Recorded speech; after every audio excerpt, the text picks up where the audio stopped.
Hello friends, I am Vanchika Sharma and you are watching The Gen Z Reporter. Today's story is not just about Nepal or America. This is the tale of power lust and political jugaad. On one side, we have 73 years old KP Sharma Oli in Nepal, changing the constitution to clinch on his hair. On the other side, a mysterious person meets Trump on a golf course for 10 minutes and restores the Modi-Trump friendship. Is this what the 21st century politics looks like? Change the constitution, ban social media, and play golf for diplomacy? Stay tuned because today we will understand the fakeness of age limits of democracy and the diplomatic powers of personal connections. Nepal's constitutional game. Friends, on September 7, 2025, one day before the Gen Z protests, KP Sharma Oli amended his party CPNUML's constitution. What was the original rule? No person would hold any party position after the age of 70. But what did Oli do? He changed the rule itself, gave himself an exemption. Three names have been rotating as Prime Minister in Nepal. KP Sharma Oli, 73 years old, Prime Minister 4 times. Sher Bahadur Deuba, 80 years old, Prime Minister 5 times. Pushp Kamal Dahal Prachanda, Prime Ministers 3 times. What is the rule for youth? Out of student union after 32, out of youth wing after 40. For leaders, we will run things for life. What all did Oli do? Reduce the number of executive members, made training mandatory for party membership, even changed the party symbol's color from white to golden, created rules to prevent former President Vidya Devi Bhandari from returning to politics. Public reaction. How long will this man stay in power? Social media ban and Gen Z's anger. On September 4, 26 social media platforms banned in one stroke.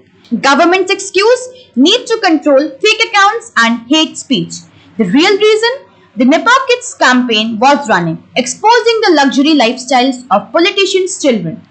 The social media ban did not just attack freedom of expression. Thousands of people became unemployed. Those who ran businesses through social media lost their work. On September 6, the finance minister's car hit an 11 years old girl. The driver was arrested and released the next day. Oli called it a minor incident. September 8, large-scale protests began. September 9, 19 youth were killed. PM Oli resigned. Parliament was burned. Web of corruption. How they hijacked the system.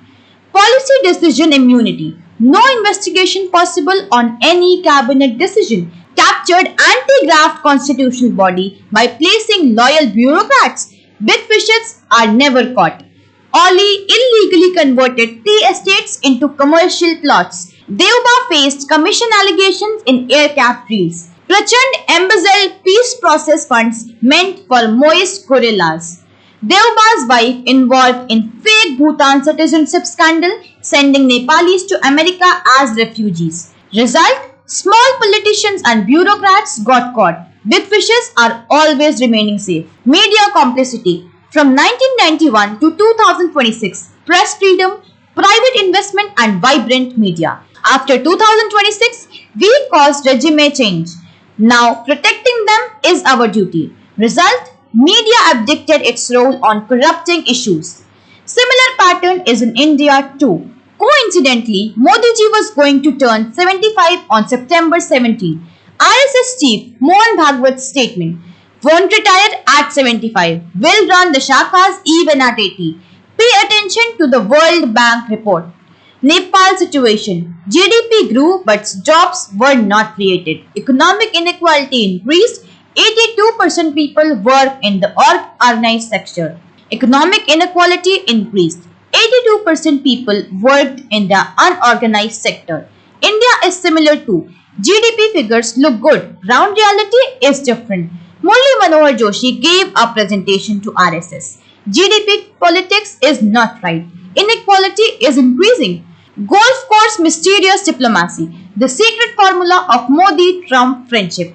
On September 5, Trump tweets, seems we have lost India and Russia to China. And few hours later, I don't think we have lost India. Modi and I get along well. On September 10, Modi is a great friend of mine. And the question is, how such a dramatic U-turn in 4 days? According to KP Nair's New Indian Express report, an Indian person met Trump on his golf course. 10 minutes meeting. Trump told his gatekeeper, no need to put this on record. This person reminded Trump. In 2017, Ivanka went to Hyderabad. I was with her. In 2020, Namaste Trump in Ahmedabad with 2.5 lakh crowd. One of the big events of your life. Recently, Trump's company started a project in Pune and I have met your son. Corporate connections and golf diplomacy. Trump Organization works in real estate.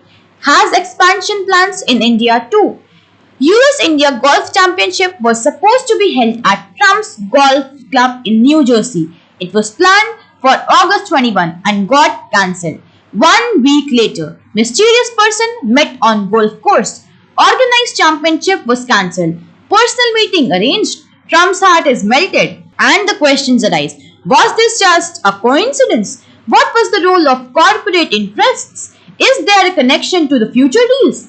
Trump conducts trade deals on his golf course, announces sanctions, meets politicians, discusses war ceasefires. Golf is Trump's diplomatic venue. Bitter truth of natural partners. In response to Trump's tweet, Modi said, India and America are natural partners. Let's reality check this. Do natural partners do this? Sending Indian students back to India in handcuffs and humiliating scenes? Other countries have protested. India remains silent, making student visa rules even more difficult, reducing H-1B sponsorship, threatening 25% outsourcing tax on IT sector.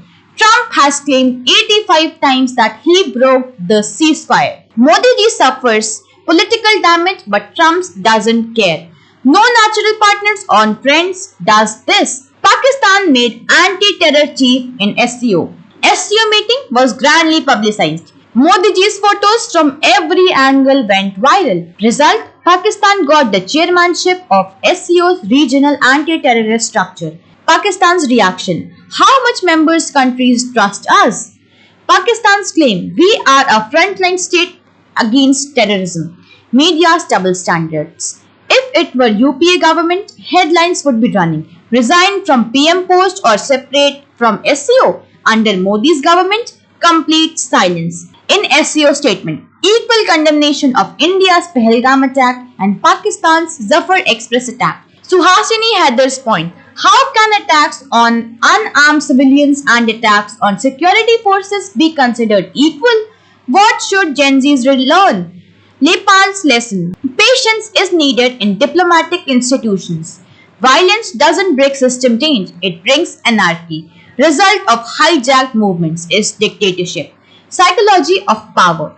Age politics everywhere. Grabbing power even by changing the constitution.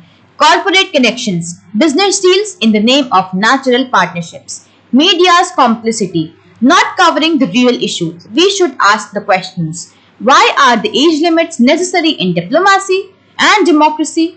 What should be the role of personal corporate interest in diplomatic relations? What is the media's responsibility? Doing government PR or ensuring accountability? How should foreign policy success be measured? By photo sessions or concrete results? The bigger picture. The common pattern of power. Nepal. Constitutional manipulation, media control, youth suppression and violent uprising. India US.